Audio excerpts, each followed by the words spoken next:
that stuff, huh? Anyways, we're gonna make some stew. I'll teach you how to do it. It's really simple, kind of, maybe a little advanced, but whatever. All you're gonna need is a crock pot. Go get one if you don't have one. They're not expensive. You can get them at Walmart or whatever. But I'm gonna give you the list of what you're gonna need. It's a lot of stuff, so pay attention. All right. So first of all, you're gonna need some carrots, potatoes. You're gonna need some celery. You're gonna need some green onion, some mushroom, some cube steak, little cube steaks. You get them at the meat market or whatever. Then we're gonna need some flour, some regular flour, baking flour or whatever. A little seasoning packet. There's a bunch of different ones. I'll go over those in a minute. You're gonna need some water. Then you're gonna need some salt. Sea salt is what I usually use, but you need regular salt. Some pepper, and then some extra virgin olive oil. So you're gonna need some of that stuff. Make sure you get all of it together, and then I'm gonna show you exactly what we're gonna do right now. All right, so now that you're a little closer, I'm gonna tell you what you're gonna do. There's a couple different things. You're gonna need a knife. You're gonna be cutting some stuff. All right, so first of all, what you really wanna do is you wanna wash all your vegetables and stuff. Wash your mushrooms, wash your carrots, the potatoes, all that stuff. You're gonna wash everything off. What you're gonna wanna start with, what I start off with is cutting those carrots. Peel them first, cut them all up. If you don't peel them and you just throw them all in there, you're gonna have some funky, yeah, you don't want that. Peel them, cut them all up. You cut them into little pieces, big pieces. I like them kind of the medium-sized pieces. Once you're done with those, push them off to the side. And the next thing you're gonna want to cut is the green onions.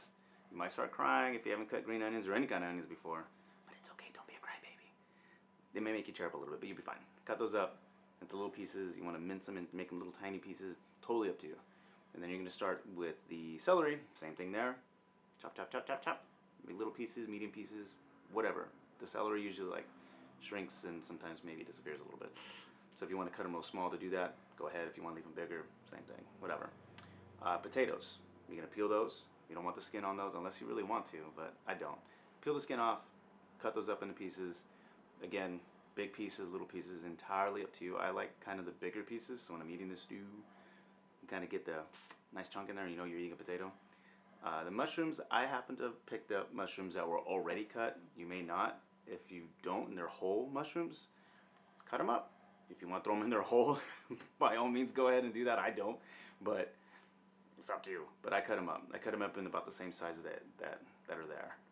Now for the steak, the cube steak, you're gonna want to cut off all the fatty parts because when you throw it in the crock pot, it's not gonna magically make those edible. Those little chunks of meat, and you know what I'm talking about. You just and you can't swallow it or chew through it or whatever. That part, cut them off. You can feel it with your hands, and you can see like they're kind of like white, and it's like the knife doesn't really go through it. Cut around it, cut it off.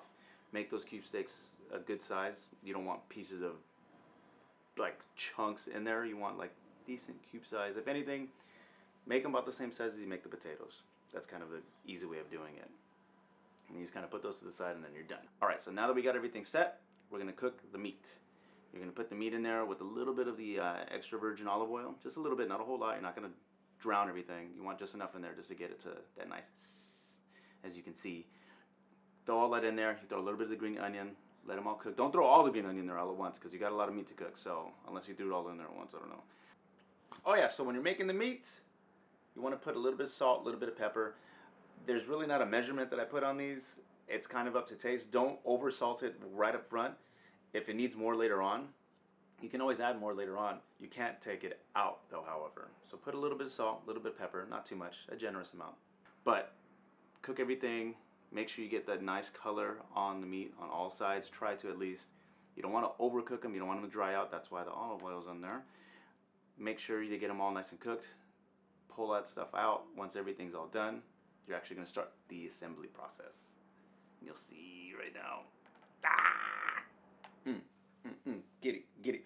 All right, so ready to put everything inside the crock pot. It's going to be real easy. Can't jack this up. If you do, then sweet Jesus, somebody help you. But all right, so I put my stuff in there in particular order. You can put them in there however you want. I just like putting them this way because it's easier to mix.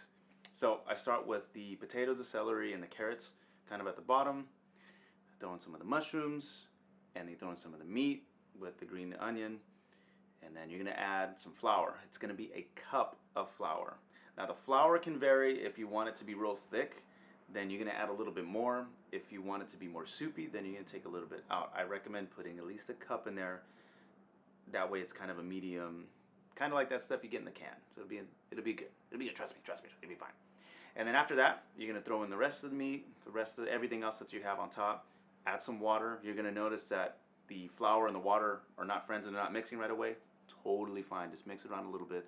It'll start to, once it's cooking, it'll actually get a little easier.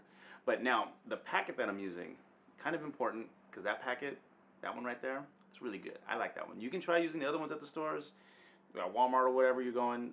I don't like any of the other ones. I like this one. I've tried the other ones, so entirely up to you. Unless you think you're cool and you can put some of your own seasoning stuff in there, watch it taste like poop. Totally up to you. But it's easy. Once all that stuff's in there, just set it, close it, seal it up, set the timer for it. The timer is going to be set for a good 8 hours. Don't try to put that stuff on 2 because you're in a hurry and your kids are hungry and stuff like that. Don't do that, because just don't. They're not going to like you. Put it in there for 8 hours. Let that stuff sit overnight. That's what I usually do. I cook this stuff at like 10 o'clock at night sometimes. Let it sit for 8 hours. My thing will actually set by itself because it's fancy. It goes into a warming mode, so it doesn't keep cooking it at like the highest temperature possible. But it's easy. This is it. Once that's done for the 8 hours, it's going to be good to go. You start smelling it. And actually in between, while it's cooking, after about an hour or two, give it a good little stir.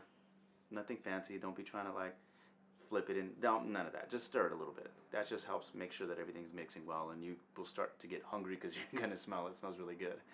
But yeah, it's easy. Super simple. Get it done. Eat it. Ooh, stew time. All right, so like the way that looks. It looks all nice and pretty. Psych, that's not actually what it's gonna look like when it's done. That looks soupy, right? You don't want none of that. That's only been in there for like 3 hours. Put it back in there. Be patient. Because when you are, it comes out like this. It's all steamy. It's all nice and creamy. Look at this. Look at this. Oh my God. Everything should look like this once you're done. It'll be all nice and the meat will be all nice and cooked and stuff. And it's cold outside. It tastes really good. You shouldn't have to add anything to it. Like more salt and pepper and stuff like that. You shouldn't have to do none of that stuff. That's some good stuff. So yeah, as long as you did it right, you're good to go. I get out of here.